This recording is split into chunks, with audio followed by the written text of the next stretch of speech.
Joseph Caram, Clément Boulan, bienvenue au podcast. Merci. Merci, bonjour. Yes. Très content de vous recevoir. C'est tellement c'est rare que j'ai l'opportunité justement de présenter des entrepreneurs innovants québécois. Tu sais, dans le sens, il y en a beaucoup, mais au sein du podcast, j'ai passé beaucoup plus de solopreneurs, des entrepreneurs dans la sphère du service. Et donc, quand j'ai été approché pour faire un podcast avec vous, je trouvais, l'initiative intéressante, votre background, aussi, on a fait une rencontre préparatoire.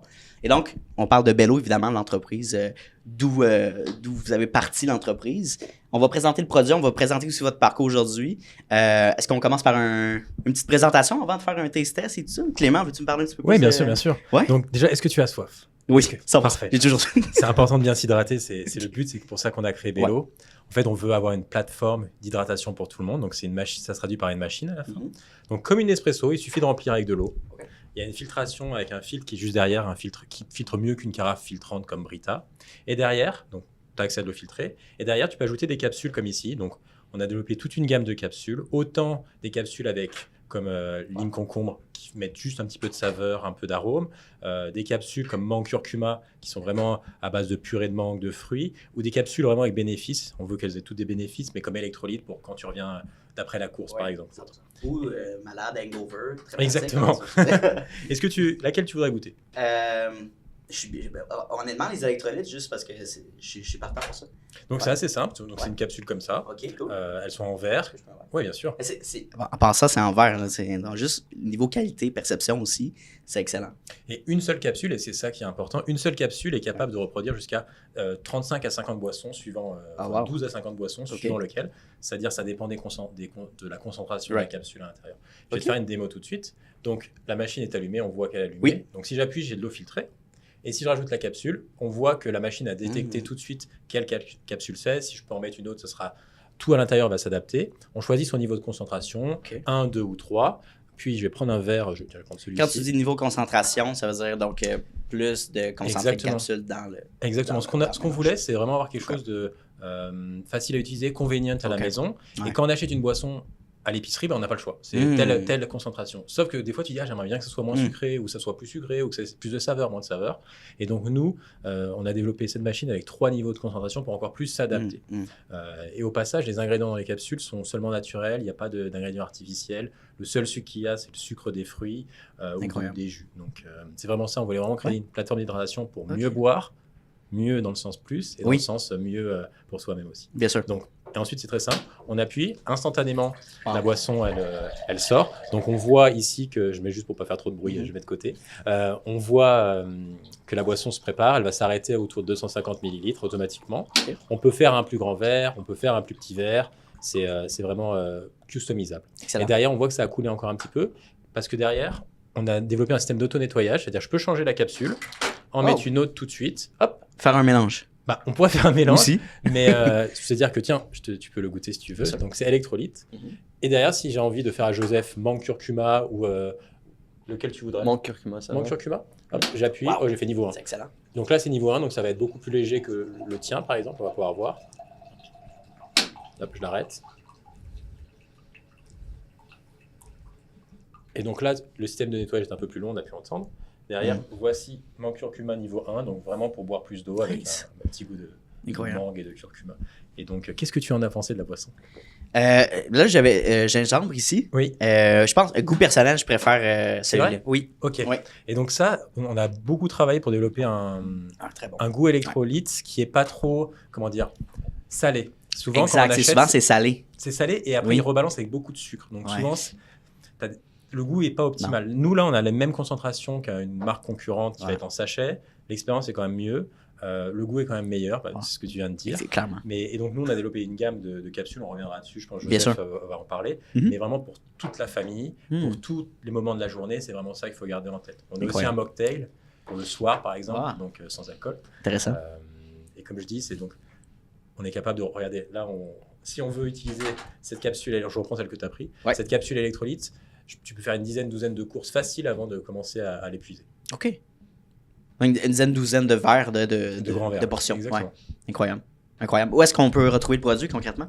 Pour l'instant, ça peut être sur notre site web, bellowater.com. Vous pouvez chercher Bello Water, vous allez nous trouver. Et on commence à aller en 2026 sur des distributeurs physiques ou des distributeurs en ligne bientôt sur Amazon notamment. J'adore. Bon, on va pouvoir en parler évidemment dans le podcast un petit peu plus. On peut peut-être montrer aussi plus rapproché la machine ici. Oui. Genre, ça, c'est le même modèle, mais débranché pour vous. Exactement. Okay. Donc, on avait voulu aussi avoir une machine un peu belle à la maison parce que, mine de rien, on va compétitionner sur la place sur le comptoir et on veut pouvoir avoir un produit qui est beau, un produit qui ne prend pas tant de place. C'est pour ça que c'est assez fin. Le réservoir d'eau est détachable, donc vous pouvez le mettre au frigo, le remplir. Très cool. Mais c'est ce que je disais, c'est ce que je disais au début du podcast. La machine est très stylisée. C'est pensé. Souvent, c'est clunky ou... Right? Exactement. Et ça, on a passé du temps au début sur le design. On est quand même arrivé rapidement sur un design. Ouais. On était content et fiers de ce design. Et ça a été confirmé rapidement avec des tests consommateurs, quand on l'a mis en show dans différents événements. Mais c'est parce que quand tu veux l'avoir dans ta cuisine, tu vas avoir quelque chose qui est accueillant. Quand tu as de la visite, tu te dis « Wow, c'est beau ». Même juste le style des capsules aussi. Des fois, c'est souvent mis de côté ou c'est pas pensé. Exactement. I like it. Ouais, c'est très bon. Il y a le petit truc de designer industriel, et c'est voilà. que en fait, tout ce que tu peux prendre dans la machine... C'est ça, c'est le petit rayé qui revient. Exactement. Et on a aussi un élévateur de il y en a un plus haut. Hein. Exactement, là on l'a pas mis. Okay. Mais pareil, il a un petit côté tactile pour le faire plus grand. Excellent. Les saveurs, comment vous brainstormez vos idées justement, les tests, comment fonctionnent? Pour nous, premièrement, comme le but, c'était de vraiment créer une routine pour les boissons. Donc ça veut dire comme on a quelque chose que quand on réveille le matin, on a quelque chose à boire. Donc la capsule citron gingembre pour vraiment comme pour le metabolism. Oui. Après ça, on a une capsule de matcha avec de la caféine. On a des électrolytes pour après le sport. On a un mocktail pour avec le dîner. Donc c'était vraiment de créer comme des lignes de capsules qui te supportent durant toute la journée. Donc c'était vraiment le but. On sait qu'il y a des clients qui aiment les capsules sans sucre, donc on avait une ligne de 0 calories pour comme toute la journée. Et on continue de développer sur ça, mais vraiment c'était de créer, comme j'ai mentionné, une routine pour nos consommateurs. C'est ça. En parlant, ce que je comprends, c'est de suivre le lifestyle aussi, le mode de vie des clients finalement, puis d'analyser qui va consommer ce produit-là. Exactement. Les sportifs, justement, les gens qui auraient peut-être 0 calories, comme vous dites. C'est excellent. Et c'est tout basé sur l'eau, parce que ça ressemble peut-être à du jus, mais vraiment, à la base, comme quand tu le goûtes, c'est de l'eau avec juste des saveurs et des ingrédients naturels. Exact. C'est parce que nous, on concentre sur l'hydratation. L'hydratation est tellement importante et il y a, quand on fait nos recherches, plus que 75% des gens qui ne sont pas assez hydratés. C'est vrai. Et donc, c'est pour cela que Bello est créé. C'était vraiment comme promouvoir l'hydratation avec de l'eau pure, de l'eau filtrée, mais aussi en ajoutant des saveurs pour que nos clients puissent comme aimer s'hydrater. Exactement. Et non que ça soit une corvée, parce qu'on se faisait, il faut prendre 2 litres d'eau, faut toujours vider notre bouteille d'eau par jour. En réalité, les gens qui le font, c'est se forcer et non un plaisir de consommer de l'eau. Là. C'est exactement. Par nécessité. Oui, puis et c'est pour cela aussi qu'on n'a pas ajouté de sucre. On n'ajoute pas des ingrédients artificiels. C'est parce que le marché, ça va vers tout santé, tout wellness. C'est vraiment quelque chose que, comme moi personnellement, moi je bois pas des affaires avec plein de sucre puis plein d'ingrédients artificiels. Donc c'est pour ça qu'on reste sans sucre. Puis, non, ça fait ça. Exactement. Et pour rebondir sur ce que dit Joseph, c'est qu'on a voulu une machine où on filtre l'eau. Pourquoi? Parce qu'il y a de plus en plus de personnes qui ont fait perdre confiance dans l'eau du robinet. Donc nous, plutôt que mettre l'eau du robinet de côté, on se dit on va l'empower, c'est-à-dire qu'on va vraiment l'améliorer si on veut. Et donc tu peux avoir de l'eau filtrée. On a beaucoup de clients qui utilisent aussi juste 60% du temps pour de l'eau filtrée. Le reste, ça va être avec les capsules. Donc faut pas se dire que c'est une machine, on va devoir utiliser seulement les capsules. On peut aussi l'utiliser pour filtration d'eau versus d'autres compétiteurs qu'on connaît tous. Exactement. Non, c'est vraiment... en fait, ma question classique, mais l'idée est venue de où, en fait? Le projet est venu des parties de où, de quand, comment? En fait, c'est parti un peu de nous à la base. Après, on a confirmé avec des différents acteurs. On était même sur Facebook à faire des sondages à l'époque où Facebook était encore tendance. Mais on a lancé l'idée pour justement boire plus, boire mieux, parce qu'on passait nos journées à boire du café. On passait nos journées... On avait une fontaine à eau à à 30 mètres, mais on avait une machine à café à 5 mètres. Donc on n'allait jamais à la fontaine à eau, on allait toujours prendre des cafés. Et on voit aussi les rayons d'épicerie qui sont énormes, et on se dit, mais comment on fait pour mieux s'hydrater, nous? Et donc c'est vraiment pour cela dessus qu'on est arrivé à créer Bello. Et on s'est dit, est-ce que nous, on a le problème? Est-ce que d'autres gens l'ont? Donc, au début, on a confronté le marché sur Facebook à faire des sondages sur des clubs de yoga, des clubs de vraiment tout à Montréal, aux États-Unis. On s'est rendu compte que c'était pas une problématique que seulement nous, on avait, que beaucoup de gens avaient. Et là, on a creusé l'industrie. On s'est rendu compte que c'était une industrie énorme. Et on s'est rendu compte qu'il y avait plein de freins, notamment la peur de l'eau du robinet, le côté... c'est pas sexy ou j'ai pas envie de boire de l'eau du robinet. Donc, il fallait aussi une machine qui permet d'avoir une meilleure expérience. Et troisièmement, le côté, je veux boire plus que de l'eau. Et donc, ces trois aspects, c'est pour ça qu'on a développé la machine. Le plaisir de boire de l'eau, on s'entend, c'est la base d'un métabolisme. Puis surtout, ici, au Québec, différentes saisons. L'été, on a tendance à boire plus d'eau naturellement parce qu'on a chaud. L'hiver, on se déshydrate avec le café. Voilà. Ouais, donc, c'était vraiment de réfléchir sur tous les points de douleur que nous, on avait expériencé, mais aussi, comme Clément avait dit, des clients. Oui. Et c'est pour ça que c'est ça. On a même une application où est-ce qu'on peut suivre notre hydratation parce que souvent, on sait qu'il faut qu'on boit plus de l'eau, mais on oublie. Et donc, on a une application où est-ce que ça t'envoie des notifications pour dire tu as seulement 50% de ton but d'aujourd'hui, il faut aller prendre un verre d'eau. Donc, vraiment, c'était tous les points de douleur qui étaient comme la qualité d'eau, les saveurs, oublier quelque chose de convenient et tout ça. Donc, non, c'est une bonne idée. Puis j'ai une question qui m'est venue en tête qui n'est pas notée. C'est pas une question très, très sortie de l'ordinaire. Là, mais chez Nespresso, je crois que, je ne vais pas comparer avec Nespresso, là, mais il y a un abonnement justement de capsules qui s'est envoyé mensuellement justement pour refill puis que tu ne penses pas à ça. Est-ce que c'est dans l'idée peut-être d'offrir un peu mensuellement, tu te casses pas la tête, il y a des nouvelles sorties, une nouvelle sélection, tu reçois une boîte et voilà, tu es bon pour les semaines ou les mois, par exemple. Oui, c'est sûr. Maintenant, on offre déjà comme le subscription pour les filtres.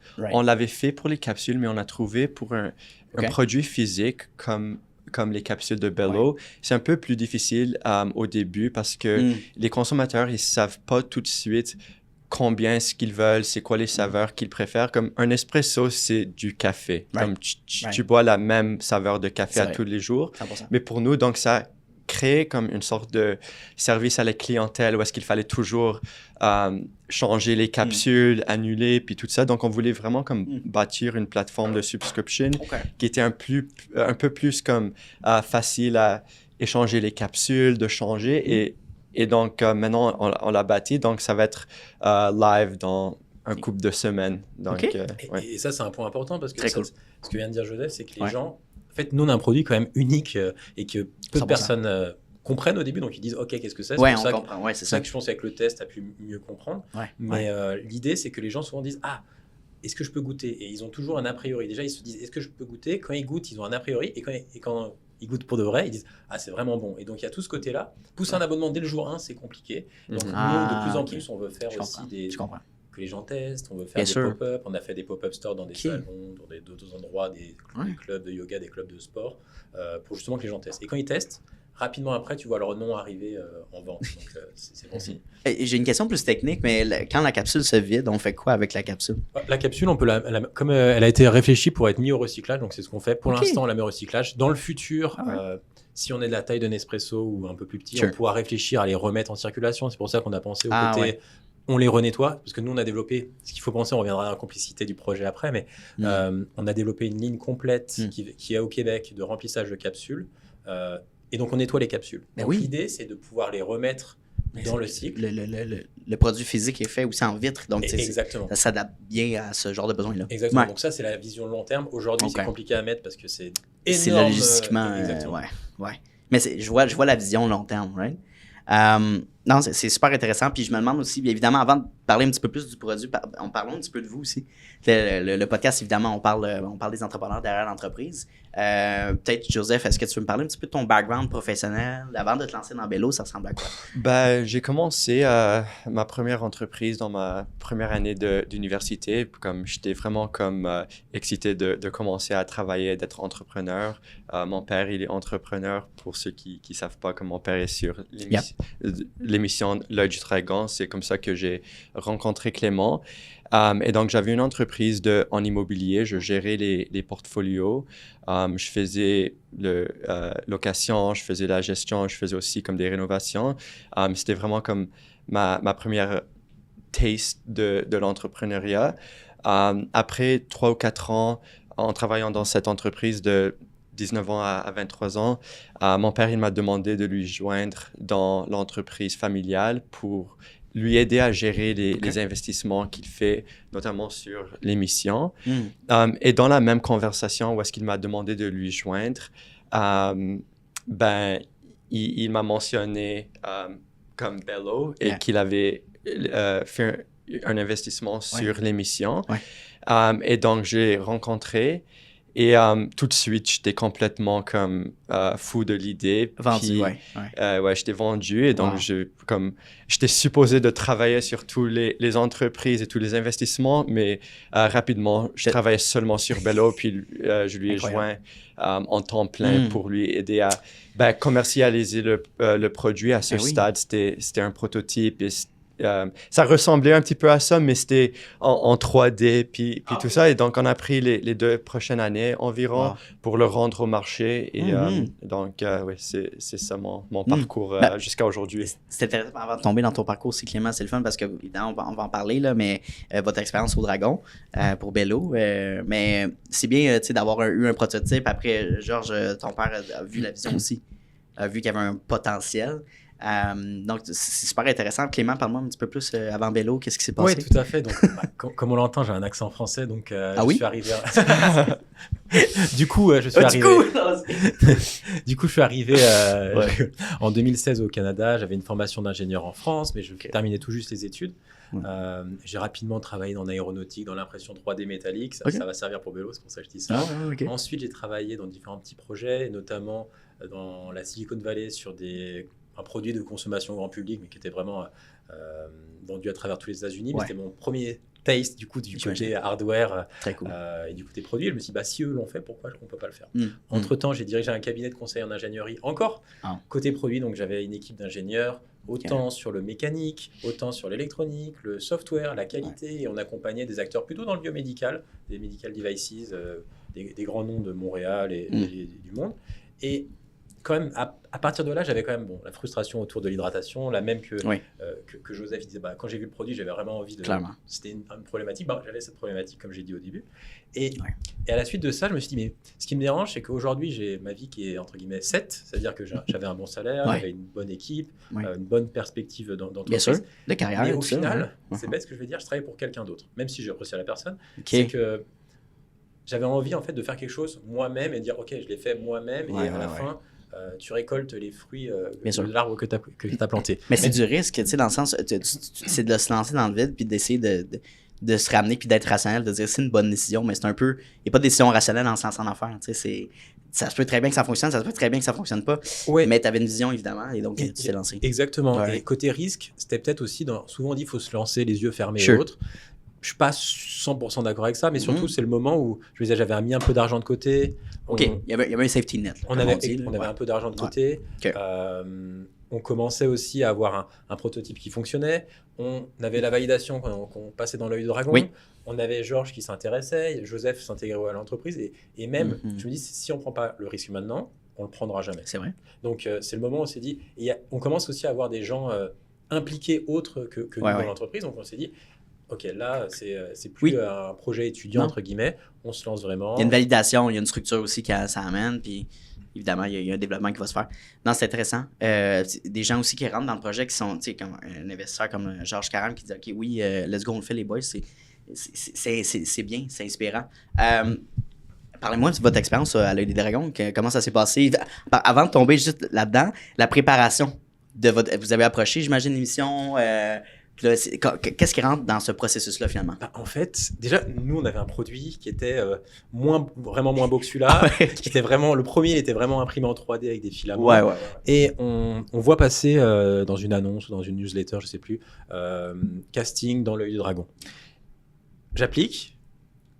On se dit, on ne va jamais être pris, etc. Parce qu'il n'y a aucune entreprise qui a un prototype qui allait dans l'œil du dragon. Au final, ils nous rappellent. On fait un premier appel, un deuxième appel, on remplit des dossiers.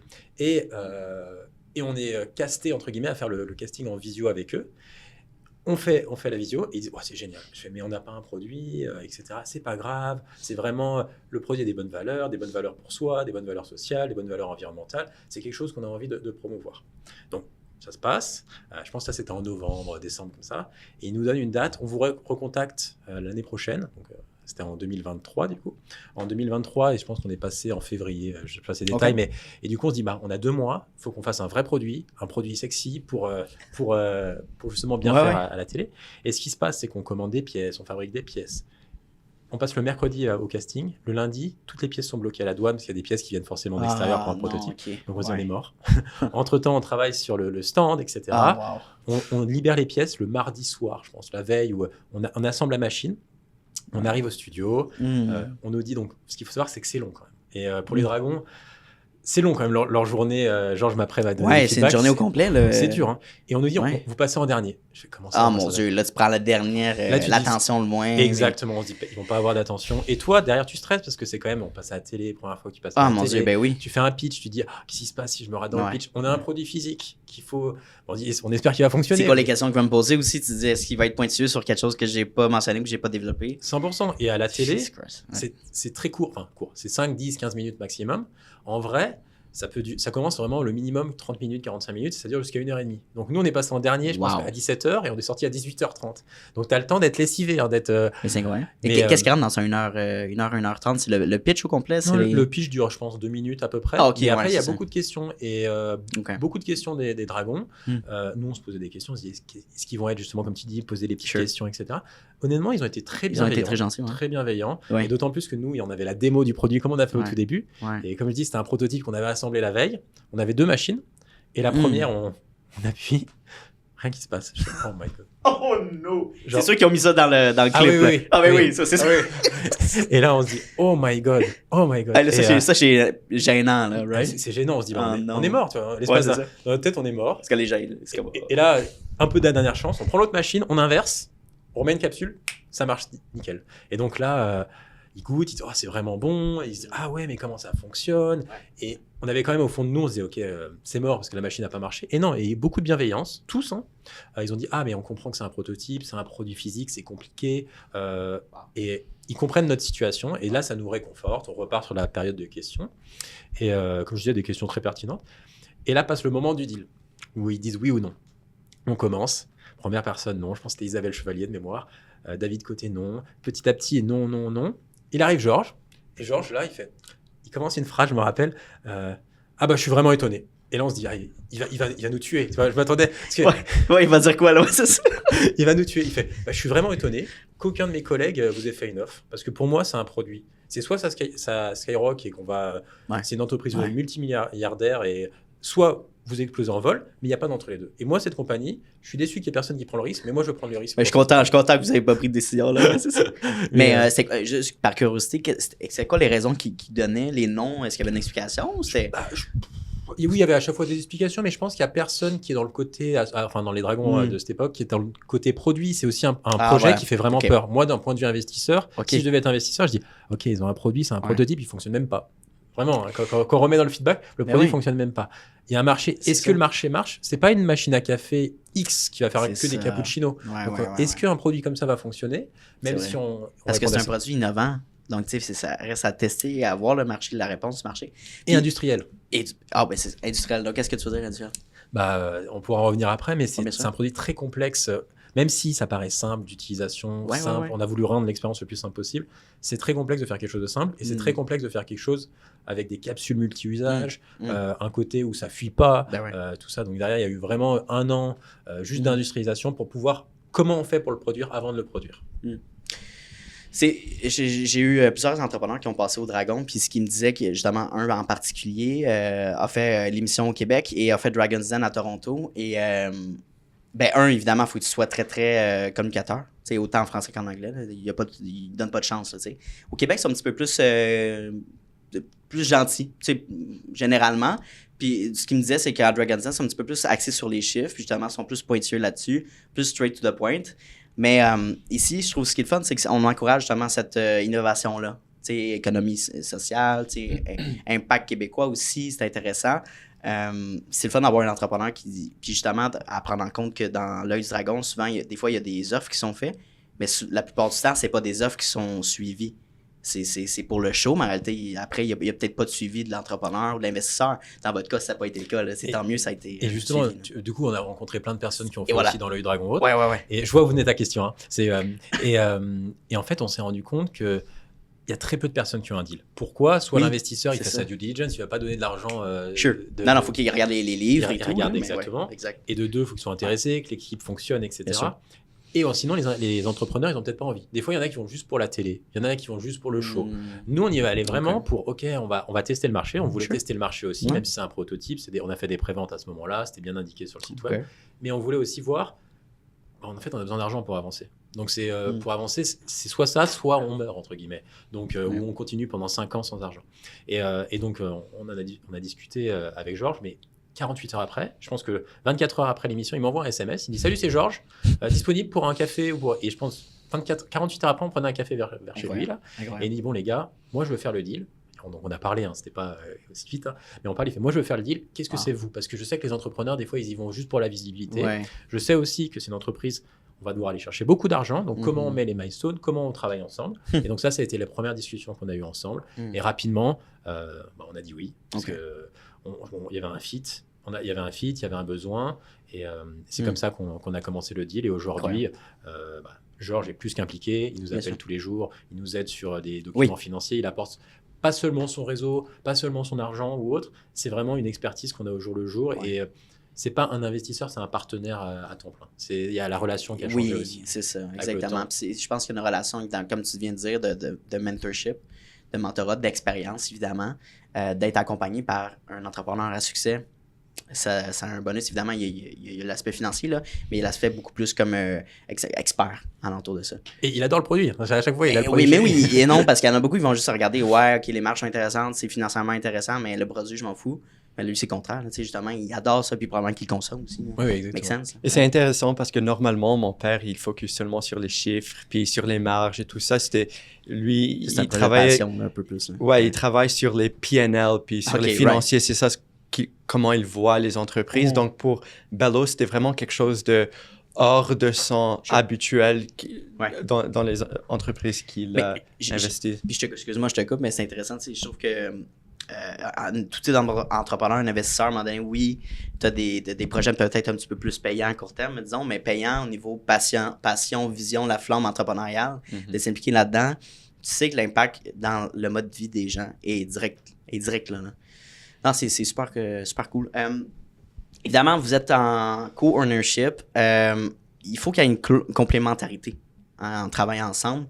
Est-ce qu'il y a des fois, il y a des difficultés, des accrochages, disons, tu as une vision, on devrait faire ça, Joseph, je ne sais pas si c'est une bonne idée, ou est-ce que vraiment il y a une connexion à 100%? C'est normal d'avoir des petits accrochages, mais je me demande comment vous faites pour bien collaborer ensemble finalement. Je pense qu'il va y avoir toujours des disagreements en business, mais je pense que quand tu es aligné sur un niveau comme personnel et sur la vision de l'entreprise, ces disagreements deviennent quelque chose où est-ce qu'on va communiquer ensemble, puis comme à la fin de la journée, nous, on a confiance, entre autres. Donc, et aussi, on a confiance que Clément, il est très bon dans toutes les affaires de produits, de finances, de toutes ces affaires. Sure. Moi, je suis bon en marketing et des autres affaires de même. Ouais. Et donc, on échange les idées, mais comme at the end of the day, comme moi, je fais confiance si Clément est vraiment comme passionné sur quelque chose où il a beaucoup de conviction sur quelque chose, moi, je vais toujours le laisser comme, OK, on y va avec ça. Okay. Et la même chose. Et à l'inverse, des fois, par exemple, Joseph va dire quelque chose, je vais être pas d'accord, je vais lui dire, ou je vais lui dire quelque chose, il va pas d'accord. Mais il y a aussi, je pense, que c'est important d'avoir d'être aligné d'avoir une bonne communication, c'est-à-dire, je sais pas, j'invente là, mais je veux lancer une saveur. ça plaît pas à Joseph, ça peut ne pas plaire à Georges, ça peut ne pas plaire même à... Nous, on aime bien inclure les employés disent c'est pas bon. J'ai pas poussé l'entreprise à dire je veux qu'on lance ça. Donc, ce qui est important, c'est vraiment d'avoir une bonne communication, d'être tous alignés. Et Georges le dit aussi, dans une entreprise, on rame tous dans le même sens et on avance ensemble. Oui, bien sûr. L'objectif. Puis en même temps aussi, dans l'autre côté, tu veux pas avoir des yes man, dans le sens quelqu'un qui se replie pour faire plaisir à l'autre. Il faut qu'il dise, regarde, je comprends ton point, mais allons plus loin des fois, tu sais. Fait que c'est bon d'avoir justement des discords des fois, tu sais, pas des discords, mais des petits gardes. Voici moi ce que j'en pense, voici moi qu'est-ce qu'on fait du consensus de ça. Puis c'est ça, puis ce que tu mentionnes, Joseph, c'est que vous avez chacun vos responsabilités quand même, là. Right? Une spécialité plus en marketing, probablement en commercialisation. Puis évidemment, tu as aussi tes tâches plus finance. Donc, en lien avec l'entreprise. C'est important d'être, et non si, par exemple, on a 2 entrepreneurs, co-owners, que c'est des 2 excellents comptables. Après, on tourne en rond, là. Oui, les livres sont là, mais si on parle vision, si on parle développement, comme en marketing, il faut en investir si on veut se faire connaître, surtout en tout début. On pourrait justement parler de ce sujet-là. Stratégie marketing, publicité. Évidemment, l'effort du podcast fait un lien avec ça. Mais en ce moment, en 2026, qu'est-ce que vous faites pour faire connaître le produit davantage? Oui, donc au début, en 2025 et début de 2026, on est vraiment concentré encore sur les pubs. Okay. Les pubs pour quelques raisons. Premièrement, pour un produit nouveau comme Bello, où est-ce qu'on n'a pas seulement du awareness de marque qu'il faut faire, mais aussi d'éducation de ce que le produit 100%. fait. Donc, c'est comment est-ce que ça marche. C'est pas comme c'est ça le Bello, une machine à café, tout le monde comprend. C'est pas nécessairement intuitif quand on ne sait pas et qu'on ne connaît pas. Exactement. Et donc, quand tu es en retail, t'as pas le pouvoir de communiquer avec les clients qui passent pour dire c'est comme ça que ça marche. Donc, c'est ça pourquoi on a choisi les pubs en premier, parce qu'on a le contrôle sur le messaging, puis l'éducation du produit. Ça, c'est la première chose. Deuxième, c'est que dans les produits de hardware avec des long lead times, on paye la machine, puis ça prend 6 mois pour arriver, puis ça coûte cher les machines. Quand tu rentres en retail, après que tu vends, il faut attendre 30 à 60 jours après que tu reçois l'argent. Donc, pour nous, au moment qu'on reçoit les machines, et on les vend direct sur le site web, on reçoit l'argent tout de suite. Donc, ça nous permet de aussi récupérer l'argent des revenus tout de suite au lieu d'attendre et de élargir. Oui, allonger. Allonger comme le cash conversion cycle, ça s'appelle. Ça, c'est un point important parce qu'on a parlé un peu de la complexité de la machine, mais il y a une complexité financière que Joseph vient d'aborder, c'est que c'est très complexe à fabriquer, c'est très complexe à pouvoir avoir un cycle de vente, cycle de cash, comme il dit, qui rentre, qui sort, etc. Et donc, si tu vas tout de suite sur des retails, tu dois avancer 1 ou 2 millions pendant 6, 8 mois, 9 mois, et tu n'es même pas sûr des ventes. Donc, tu mets vraiment l'entreprise en péril. Donc, c'est pour ça que nous, on essaye d'avoir une approche beaucoup plus, pas naturelle, mais pas organique, mais vraiment plus maîtrisée. Exactement. Croissance maîtrisée. Et donc là, pour comme la deuxième moitié de 2026, là, on se concentre sur Amazon. C'est sûr qu'avec un produit de même, comme la confiance des consommateurs dans le produit puis la marque est très importante parce qu'ils ne veulent pas penser que c'est juste un gadget, c'est quelque chose de fait de whatever. Donc, être sur des plateformes où est-ce que les consommateurs, ils ont confiance, c'est très important. Donc là, on est en train de bâtir notre magasin de Amazon et à la même fois de rentrer dans les retailers, dans les magasins. Donc, on essaie Costco, Walmart. Donc, s'il y a quelqu'un qui écoute ça, qui a des contacts à Walmart ou Costco, Next week, on a le président de Costco. Je vais essayer de vous plugger. On teste la machine. I wish one day, mais non, mais c'est bien. Puis c'est d'y aller tranquillement, évidemment, parce qu'avancer des fonds comme ça. Fait que le shop Amazon, c'est un effort court terme qui fait du sens. C'est quoi les prérequis d'Amazon? Comment on fait pour rentrer comme vendeur chez Amazon? Normalement, c'est pas trop difficile, mais il y a comme beaucoup de steps qu'ils veulent pour juste assurer que t'as le produit, t'as le trademark. Produit de consommation aussi, on s'entend, il y a ces différences-là. Là. Exactement. Donc, il faut comme juste ça. Ils ont vraiment comme quelque chose de un peu strict pour avant que tu commences à le faire. Et ça, souvent, ça prend longtemps. Tu soumets un document, on attend 5 jours. Donc, mais on est presque là. Nice. Mais tu vois, c'est intéressant ça, parce que justement, être sur Amazon, être dans des retails, ça apporte une proof of... une notoriété. Exactement. Tandis qu'au tout début, quand on est passé dans l'œil dragon, je reviens juste là-dessus, on avait ouvert le site web 2 jours avant, 3 jours avant pour faire des préventes. Et on se connecte durant l'émission, on regarde l'émission, on est tout content. Et là, on voit que les gens achètent. Je me dis, c'est fou que des gens achètent sans connaître le produit. Et donc, c'est des préventes, là. Donc, c'est vraiment... des préventes. Ouais. Nous, on s'engageait aussi. Ce qui était important, c'est que nous, on se dit, on veut que le produit, sous 1 an, 2 ans, il soit livré. C'est aussi quelque chose qui est important quand tu fais des préventes, c'est que tu dis, est-ce que je peux le livrer ou non, et que tu dises pas, on fait des préventes, on s'en fout des gens. C'est ce que je vois beaucoup arriver. Nous, on s'est tout de suite mis, et c'est Georges qui a dit, on met notre réputation en jeu. La réputation, c'est important pour moi. Si on fait des préventes, je veux qu'on soit sûr de livrer. Il y a un produit qui va être livré. Exactement. Donc, c'est ce qu'on a fait. Et donc, que des gens achètent sur notre site web sans connaître la marque, sans vraiment avoir vu le produit, sans avoir goûté. Je me dis, c'est fou. Et ça a été une vraie preuve de marché pour nous. C'est pour ça qu'Amazon, on est quand même assez confident que comment ça va être sur Amazon. Les gens disent, ah oui, mais en fait, je peux l'avoir sur Amazon. Et il y a le côté aussi rétention qui est important sur nous. Quand tu achètes des barres de chocolat, une caméra pour Amazon ou autre, tu dis, ah tiens, mes capsules, j'en ai plus, hop, j'en prends une ou deux en plus. Donc il y a tout ce côté-là qu'on réfléchit. Oui, Amazon c'est une belle plateforme. Puis tu sais, on a une confiance instinctive avec la plateforme, donc quand même plus facile de vendre. Mais c'est plaisant que vous dites, juste avec notre propre site web, notre propre image de marque, notre propre système de transaction, les gens ont confiance. Ils achètent. Est-ce qu'on peut parler des prix, justement, de l'achat de la machine, des capsules? Ça ressemble à quoi? Tout ça. La machine à base est à $300. Puis les capsules sont à juste en bas de $13. Et donc, en termes de prix par le coût par serving ou par verre, c'est environ 50 sous. Donc, parce que ça fait de 15 jusqu'à 35 verres par capsule.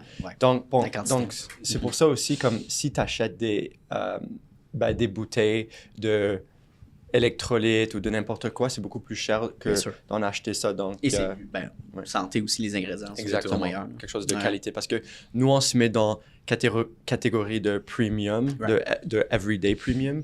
Donc, ça veut dire que c'est pas trop cher ou est-ce que, comme c'est pas abordable pour tout le monde, mais aussi que c'est un produit de qualité, ça filtre, ça ajoute des saveurs, tu as l'application, ça a l'air beau aussi. Donc, Dans votre publicité, finalement, vos efforts, campagne publicitaire, vous targetez quel type de personnes? Parce qu'essentiellement, il y a un public cible. Donc, c'est-tu les familles? C'est-tu une personne de tel âge? C'est quoi un peu les critères que vous regardez là-dedans? Normalement, c'est Meta, c'est vraiment Meta qui est très intelligent. Maintenant, ça le fait presque pas automatiquement, mais il y a un AI maintenant. Exactement. Donc, ils sont très intelligents à montrer les pubs aux gens qui vont être le plus likely d'acheter. Mais pour nous, on voit que la majorité de nos clients sont des madames de 35 des mères de famille, dans le fond, ou des monoparentales? De 35 à 55 ans à peu près. C'est eux qui achètent le plus de tous les produits. Mais pour quelque chose, pour la famille, pour la cuisine, c'est vraiment comme la plupart, je dirais. Mais on commence à avoir comme un clientèle un peu plus jeune aussi. Mais pour eux, je pense que eux, ils sont normalement pas les early adopters d'un produit d'eux-mêmes. Ils ont besoin de plus de comment on dit, de proof, de preuves. Ouais, de preuves du concept. Et donc, quand on commence à travailler avec les influencers, avec les creators et tout ça, c'est eux qui commencent à comme acheter plus. Mais les early adopters sont un peu plus âgés parce que eux, ils n'ont pas besoin qu'un influencer à la machine pour qu'ils ont confiance. Avez-vous des idées, c'est peut-être early de parler de ça, mais avez-vous des idées d'accessoires peut-être qui peuvent venir travailler en conjoint avec la machine principale? Non, 100%. Donc déjà, la première chose, c'est qu'on avait lancé juste avec un petit socle. Donc on a fait un socle plus haut. Pourquoi? Parce que comme il y a quand même de la distance, ça peut gicler. Donc on a fait un premier socle. On a cet accessoire-là pour les capsules, c'est-à-dire pour...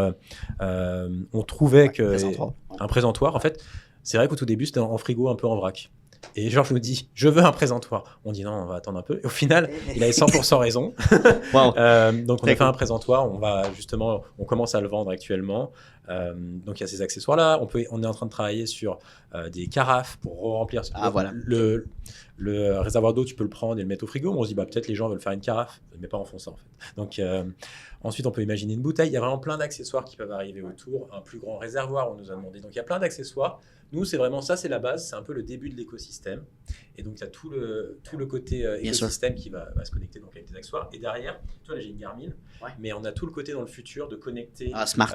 Okay. Exactement. Tu as une Oura Ring, tu as un Whoop. Tu vas savoir exactement que, tiens, tu allé courir ce matin. Nous, on va avoir ça. C'est pas encore fait, mais c'est sur quoi on travaille. Tiens, si on n'enverrait pas une recommandation justement pour boire la capsule d'électrolyte, parce que tu as perdu 416 millilitres durant ta course, on te conseille de boire à tel moment, on te conseille peut-être de prendre telle vitamine, on te conseille de faire. Donc, c'est toute une routine qu'on veut créer, 100%. D'être vraiment un smart, d'être smart en fait, pas juste la machine, mais vraiment d'avoir tout l'écosystème intelligent. Et c'est bien. Personalization aussi, quelque chose de quand tu downloads l'application, comme si tu dis ok, j'ai besoin de quelque chose parce que moi je blotte beaucoup, j'ai quelque chose pour ma peau, ou peut-être j'ai mal à dormir le soir. Qu'on te présente comme presque une routine pour toi-même pour dire ok, tu te lèves à 7h le matin, tu commences par le citron gingembre, après tu prends ton matcha pour de l'énergie, tu fais du sport, après ton sport tu prends l'électrolyte, après tu prends 300 ml de celui-là, donc vraiment de créer quelque chose qui est personnalisé pour nos clients en utilisant l'application et toutes les données avec ça.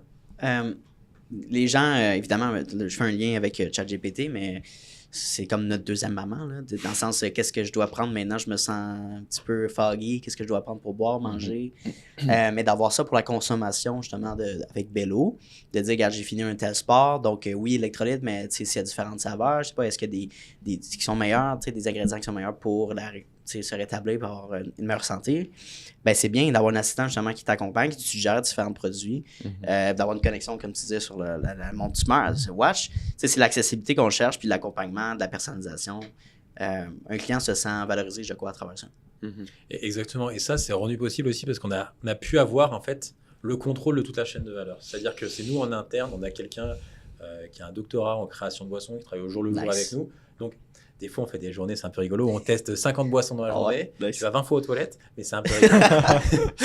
Et donc, on a cette chaîne de valeur en interne sur la création de boissons. On maîtrise, on travaille avec un partenaire sur comment on remplit les capsules. Donc, c'est notre propre ligne qui est installée chez lui. Lui, il est expert en qualité de boisson, donc on travaille avec lui. On travaille avec un expert qui travaille avec des grandes marques de l'électronique, mais des très grandes marques de l'électronique pour le côté machine. C'est nous qui quand même avons tout le contrôle du design, des composants à l'interne ou autre.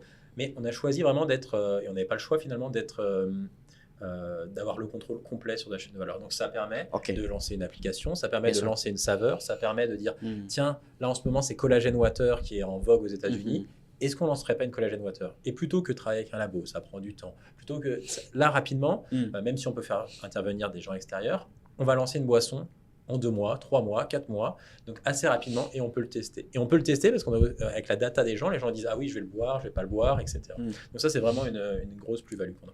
Ça, on se projette dans... On va y aller loin. Mettons dans 10 ans, le connu est bien connu, il est bien établi sur le marché, il est disponible partout dans les retailers. C'est quoi l'impact que vous espérez avoir chez, je dirais la clientèle, là, mais chez la société? C'est quoi l'impact que vous aimeriez voir à travers les gens qui consomment le Bello, finalement? Je pense qu'on peut comme la séparer dans quelques points. Oui, bien sûr. Je dirais pour la première chose, on veut vraiment être une marque très connue autour du monde, comme un Nespresso, où est-ce que tout le monde a une machine, c'est une fierté. C'est une fierté d'avoir ça chez nous. Par Exactement. exemple, un espresso, mais avec Bello, right? Et on peut se parler après, comme on veut être comme une marque connue, québécoise, canadienne, qui, que tout le monde connaît, comme notre pays, notre province est fier de ça. Donc, ça, c'est un but. J'adore ça. Mais en termes de comme les qualités de Bello, je dirais, on voit déjà que les produits en plastique, ils se font banner partout, comme les pailles, les sacs de plastique et tout ça. Donc, pour nous, naturellement, ça va être les bouteilles en plastique qui vont être banné. Ouais. Après, on voit déjà dans les hôtels, les hôtels, ils ont un mandat pour get rid of supprimer les bouteilles en plastique. Et donc, pour nous, ça, c'est vraiment comme un produit et un remplaçant de ça. Donc, ça, c'est la première chose en termes de sustainability environnementale. Oui. Mais en termes de santé, c'est vraiment comme notre but. C'est vraiment comme de promouvoir l'hydratation, mais aussi d'aller dans une direction de santé. Et donc, on veut comme créer une expérience où est-ce que l'hydratation est facile et enjoyable et puis qui est juste santé et que comment les gens, ils comparent leurs steps sur l'Apple Watch, comme combien de pas qu'ils prennent. On veut la même chose avec l'hydratation, où est-ce qu'on dit comme, est-ce que tu as bu tes 3 litres aujourd'hui? Moi, j'ai bu mes 3 litres à chaque jour pour le mois. Qu'on a un écosystème où est-ce qu'on peut gamify et tout ça. Donc, je dirais comme en termes de marque et de la fierté, c'est comme vraiment d'être sur tous les comptoirs, mais en termes de l'impact qu'on a sur santé et environnementale, c'est vraiment... Ouais, 100% d'accord. Et pour compléter là-dessus, je pense que si c'est pas nous qui le faisons, ça va être un acteur aux États-Unis qui va le faire. Et de toute façon, je vois pas comment, comme dit Joseph, demain, la ville de Los Angeles, New York, Toronto, supprimer les bouteilles en plastique. Comment tu fais pour... Tu as juste de l'eau du robinet. Donc aujourd'hui, c'est on supprime les bouteilles en plastique, les canettes, tout ce qui est... Et en fait, c'est la chaîne de valeur de l'industrie des boissons qui pose problème. Donc nous, c'est comme ça qu'on a réfléchi à la solution. Excuse-moi, Joseph, tu voulais renchérir. J'allais juste ajouter que j'imagine et que je le vois dans ma tête qu'un jour, ça va pas juste être des capsules de Bello qui vont fonctionner avec la machine. On va faire des partnerships, du licensing, où est-ce que très bon, on va pas prendre des marques où est-ce que ils alignent pas avec nos valeurs de santé et tout ça, comme on prendra pas un Gatorade pour le faire. Non, mais de créer comme une plateforme où est-ce que les autres marques de boissons peuvent vendre direct aux consommateurs avec Bello. Et parce que maintenant, l'affaire, c'est que quand il y a une nouvelle marque de boisson, il faut qu'il passe par un intermediary qui est le retailer. Tu sais, donc, quand c'est Pepsi puis Coca-Cola qui contrôlent ces magasins, ben, c'est difficile à une marque petite de juste rentrer et atteindre leurs consommateurs directs. Mais avec quelque chose comme Bello, où est-ce qu'on peut maintenant vendre direct aux consommateurs, ben, on offre cette plateforme aussi. Un produit qui peut être, disons, on fait une collaboration avec SodaStream, d'avoir de l'eau pétillante aromatisée, could be nice. Hein. Moi, j'adore l'eau pétillante. D'avoir une fonctionnalité peut-être dans la machine d'introduire ça, ou juste une collaboration. Why not? Il y a tellement de possibilités. 100%. Et le côté, pourquoi on l'a pas fait au début, c'est qu'on voulait pas justement être, comme a dit Joseph, on veut être Bello. On veut pas être SodaStream 2.0. Voilà. Et du coup, c'est pour ça qu'on a vraiment pas voulu inclure. Les gens n'avaient pas compris. Ça amenait trop de choses tout de suite. Donc maintenant que les gens vont comprendre Bello, peut-être derrière on pourrait faire une autre version, une collaboration. Mais c'était vraiment pour ça qu'on... Mais je suis d'accord que votre effort en ce moment, la difficulté, c'est un beau challenge, là, mais c'est de faire connaître le produit, puis le fonctionnement, puis la comparaison entre les différents produits. De voir, non, c'est sa propre identité, ça fait sa propre utilité, sa propre image de marque aussi. J'adore. Plus gros challenge en 2026, à part faire connaître la marque, ça serait quoi? Je dirais de manager le cash, comme Clément avait dit cash avant. Flow. Je dirais que pour nous, quand on est en mode de scaling et de croissance, ben, si on veut vendre disons 25 000 machines l'année prochaine, ben, il faut qu'on achète les 25 000 machines 6 mois en avance. Et donc, pour nous, c'est vraiment de convaincre, de montrer les données, de montrer la croissance pour convaincre aux banques, aux institutions, investisseurs OK, si tu nous payes les machines, ben nous, on peut les vendre. Donc, nous, notre but, c'est de vendre, mais aussi de convaincre les autres qu'on peut vendre. Et donc, parce que là, on utilise tout notre argent pour l'inventaire. Oui. Et donc, on veut comme croiser cette partie où est-ce que là, on est capable de grandir à la même vitesse, vitesse de marketing et pas la vitesse du financing ou du cash flow qui nous hold back. Donc, je pense que c'est ça. Je pense qu'aussi qu'on veut en termes de marketing et lancer la marque, c'est vraiment de juste comme bâtir une expérience de client qui est le plus parfait possible, de bâtir une communauté, Nice. D'augmenter la récurrence. C'est très important pour nous parce que ça veut dire qu'on a un produit que les personnes aiment et qu'ils aiment les capsules. 100%. Donc, je dirais ça, et de vraiment comme bâtir une équipe et de se faire connaître partout au Québec et au Canada aussi. Bien sûr. Clément, est-ce que tu partages ça ou tu avais 100% aligné, 100% Oui. aligné, honnêtement. J'adore. Non, mais c'est vrai, donc rien à rajouter, je pense. Non, c'est bien. Puis on dirait que c'est un peu l'œuf et la poule, dans le sens, il faut que tu aies les reins solides, il faut que tu aies du cash des investisseurs, mais après, il faut que tu convainques aussi la banque de. Donc, il faut faire des ventes, puis en même temps, il faut avoir acheté l'inventaire pour faire les ventes.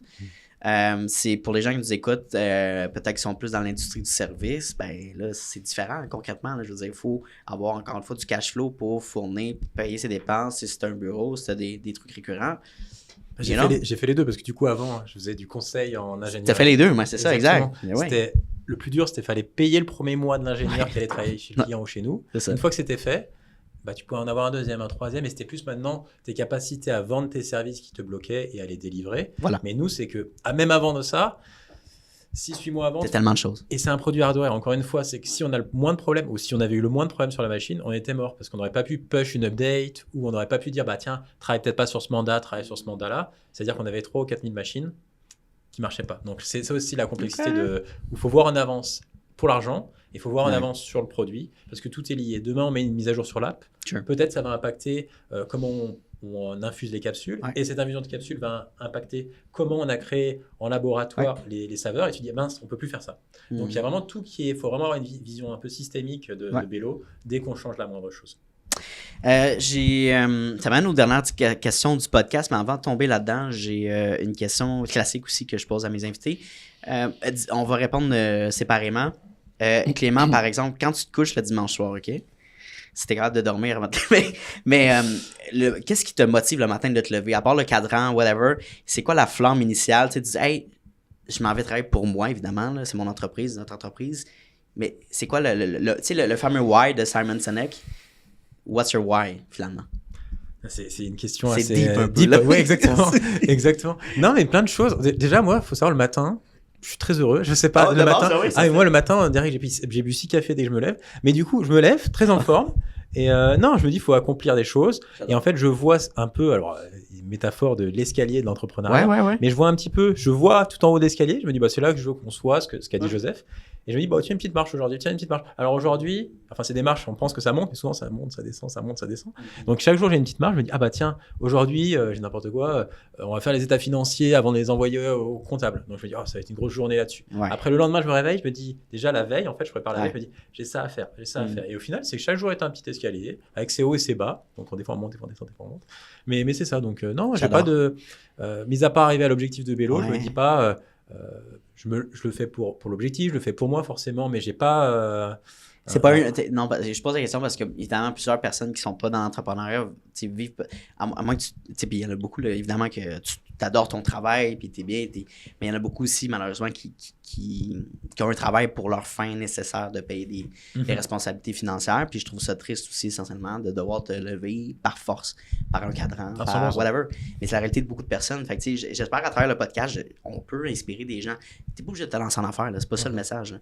Au moins d'aimer ce que tu fais puis de te lancer facilement le matin du moins. Fait que Joseph, c'est quoi ton why à travers Bello? Ben, premièrement, je pense que je dors un peu moins bien que Clément parce que moi, je suis en charge des ventes, puis c'est moi en communication avec les investisseurs.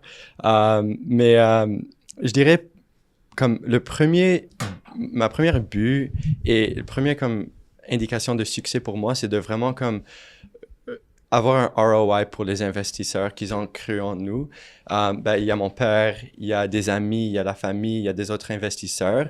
Et ils ont mis leur confiance en nous. Ils nous ont supportés, nous donné l'opportunité de comme, suivre nos rêves puis de bâtir quelque chose qui, à la fin de la journée, sont pour nous. Donc, la première chose que je veux, c'est de retourner de l'argent à nos investisseurs pour dire que c'est un succès et que ça. Right. Puis, autre que ça, comme je pense que vraiment, comme moi, mes rêves étaient toujours d'être entrepreneur. Ça a toujours été une corde naturelle? Oui, c'est ça. Comme pour moi, quand je dormais les dimanches quand j'avais plus jeune, comme je rêvais pas d'être joueur de hockey comme tout le monde, je rêvais d'être entrepreneur, succès dans un whatever, parce que c'était avec ça que je reliais avec mon père. Mon père, il jouait pas au sport. Tout ce qu'on parlait, c'était de ces entreprises. Mais c'était pas nécessairement dans le sens où oui, tu as eu cette inspiration-là, ce talk-là avec ton père, make sense. Mais en réalité, tu avais aussi un intérêt personnel, parce qu'il y en a beaucoup d'enfants, justement, d'entrepreneurs qui n'ont aucun intérêt de se lancer en affaires, mais toi, tu l'avais aussi dès le départ. Oui, parce que c'était comme un sport pour moi. C'était quelque chose parce que c'est comme à tous les jours, c'est comme quand je vais au bureau pour travailler, c'est comme aller au gym pour s'entraîner, pour être le meilleur joueur que tu peux être. Donc, c'est ça mon sport. Puis d'être comme une compagnie avec beaucoup de succès ou de soit vendre l'entreprise une journée, c'est comme, c'est ça mon gagner le Coupe Stanley. C'est ton win, 100%. C'est ça mon win. Donc, je pense que le plus beau dans ce qu'on fait en tant qu'entrepreneur, c'est de bâtir des projets, puis de le vivre, de l'essayer. Des fois, tu as des bons coups, des mauvais coups, mais c'est une vie concrètement. Faut finir sur cette belle entrevue inspirante. On a parlé du succès, donc je vais juste poser la dernière question que vous connaissez déjà. Donc, Joseph, si tu avais la chance de parler d'une version de toi-même de 25 ans, aujourd'hui même, qu'est-ce que tu lui dirais? J'ai 26 là, donc... qu'est-ce que tu dis? Non, pour vrai, on va l'adapter, excuse-moi. Parle d'une version de toi-même de 18 ans, tout simplement. Si tu fais parler à Joseph de 18 ans aujourd'hui, qu'est-ce que tu lui dirais? Je dirais comme...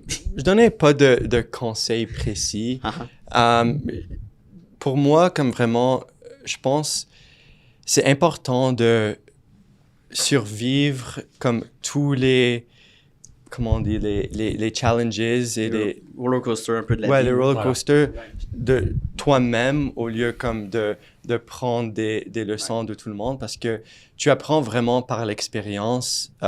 Donc pour moi, comme je dirais que toutes les expériences que j'ai eues et toutes les leçons que j'ai eues, je les apprécie parce que c'est pourquoi qu'on est... Ça fait partie du cheminement. Exactement.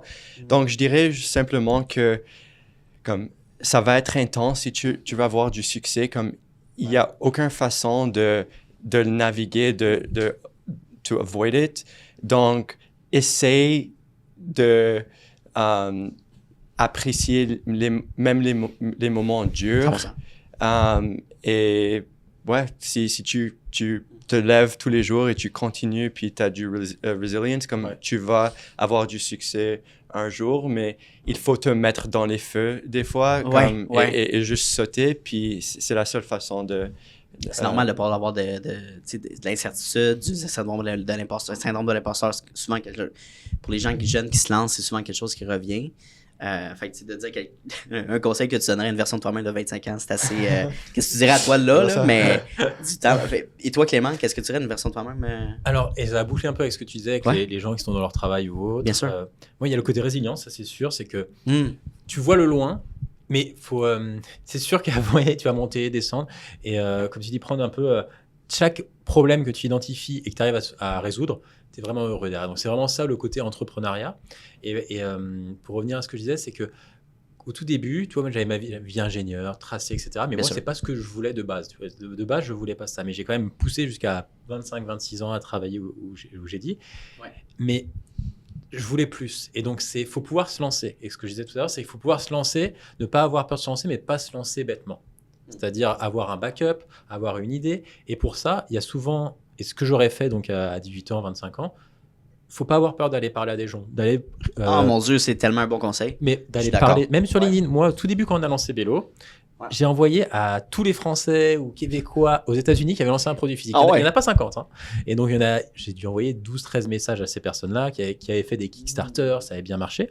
Et sur les 10 que j'ai envoyés, 10-12 que j'ai envoyés, je pense que j'ai eu 10 ou 10 réponses. C'est fou ça? 90% de réponses. Et à chaque fois, oui, pas de souci, on peut faire un appel. Incroyable. Oui, j'ai envie de faire un appel. Et ils m'ont donné des conseils gratuits. Des gens que tu connaissais pas, là? Pas du tout. Par courriel. Exactement. Maintenant, j'en ai encore plein en contact, etc. Et donc, il y a des gens, il y en a un qui a fait de Misa, qui a fait les thermostats intelligents, qui est en Newfoundland. On a fait 2-3 appels ensemble. Il m'a dit des questions sur Trop comment cool. fabriquer, comment faire. Des fois, je pose même des questions. Est-ce que tu as quelqu'un pour faire la qualité du produit, avoir un... Il t'a donné du temps. Exactement. Et en fait, aujourd'hui, j'essaie de redonner ce même temps. C'est difficile parce qu'on est vraiment une petite équipe. Oui. Mais aujourd'hui, j'essaye, quand quelqu'un m'envoie un message sur LinkedIn, des fois, j'en ai 50 par jour. Ouais, Mais c'est ça. j'essaye Faut que tu j'essaye de répondre. Ouais. Donc, des fois, Joseph me voit répondre sur LinkedIn. Mhm. Je réponds souvent, je prends une demi-journée juste pour répondre. Mm. Mais j'essaye de prendre ce temps-là pour faire un appel avec quelqu'un. Ouais. Et, Tu viens de donner c'est super intéressant. Puis tu viens de donner un des meilleurs conseils qu'on pourrait donner à un entrepreneur qui se lance. C'est pense pas que tu n'es pas à un certain niveau pour parler à certaines personnes. Essaie-le, lance ton message, lance la perche. Puis plus souvent que pas assez, un entrepreneur va pouvoir au moins prendre un call, te donner, partager son expérience. T'es pas plus bas qu'un autre à 100%, puis c'est même motivant de voir justement un jeune qui se lance, qui s'intéresse à toi. Puis de toute manière, si on va à la base, pour moi, la vente, là, c'est de parler avec les gens. C'est de prendre une chance de discuter avec les gens avant de vendre ce que tu as, mais juste de prendre le temps avec les gens, un peu comme on fait aujourd'hui, de discuter. Et je rajouterai un dernier truc, il y a le côté innocence. Je sais pas si c'est le bon mot. Innocence? Ouais, c'est-à-dire que tu te lances... Naïveté un peu? Pardon? Naïveté, innocence? Ouais, naïveté, okay, innocence. ouais, C'est exactement cette Ok. ligne-là. Ouais. C'est que tu te lances. Si j'avais su, avant de me lancer, tous les problèmes qu'on aurait avec Bello sur la Est-ce que c'est production... Je sais pas. Tu vois, je me pose vraiment la question. Aujourd'hui, je suis très content de l'avoir fait. Mais je me dis, si moi, à 25 ans, je serais peut-être resté dans ma vie confortable. Donc, il faut avoir ce côté un peu innocent pour dire, OK, on se lance. J'ai envie de changer les choses pour moi. J'ai envie de changer les choses avec mes partenaires ou autres. Ou d'avoir une mission d'entreprise, le way que tu disais. Mais il faut quand même avoir ce côté. Donc, je disais, il faut faire attention avant de se lancer. Mais il y a aussi ce côté, je me lance un peu de manière innocente. Exact. Puis je pense que c'est d'avoir un self-talk, de dire, si tout flanche pendant un mois, est-ce que je suis capable d'absorber puis de me rappeler que c'est une mission long terme, que c'est un projet qui vaut la peine de bâtir?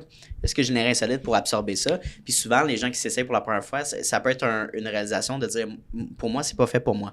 Je suis pas prêt à accepter ça. Ouais. Il y en a d'autres qui vont... je pense qu'on est motivé dans le chaos. Je sais pas pour vous, là, mais les montagnes russes, si c'était que ça soit graduellement, une montée graduelle, steady, je pense que je serais un petit peu ennuyé.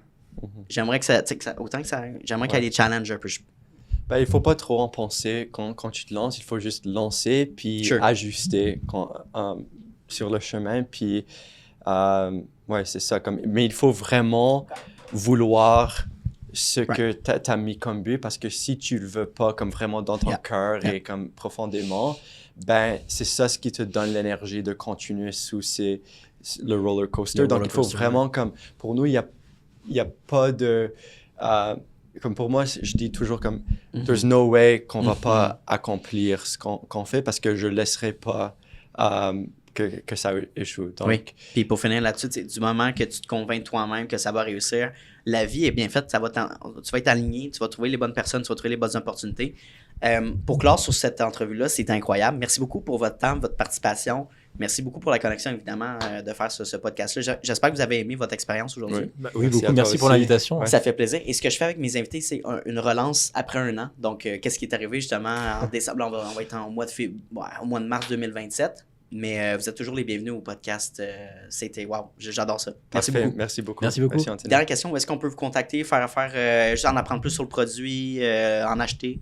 Où est-ce qu'on... Bello.com, j'imagine? C'est bellowater.com pour le produit. Et c'est Joseph Karam et Clément Boulan sur LinkedIn. S'il y a des entrepreneurs qui voudraient nous envoyer des questions, il faut juste nous dire que vous avez venu du podcast En Jase pour qu'on sait d'où tu viens, parce que on va vous donner... peut-être des priorités. Ouais, c'est bon ça, j'aime ça. Évidemment, allez voir les capsules qu'on va publier à travers le podcast. C'est une bonne, des bons teasers pour mettre l'épisode de l'avant. Donc, merci encore, puis on se reparle dans un an. Merci beaucoup. Anthony.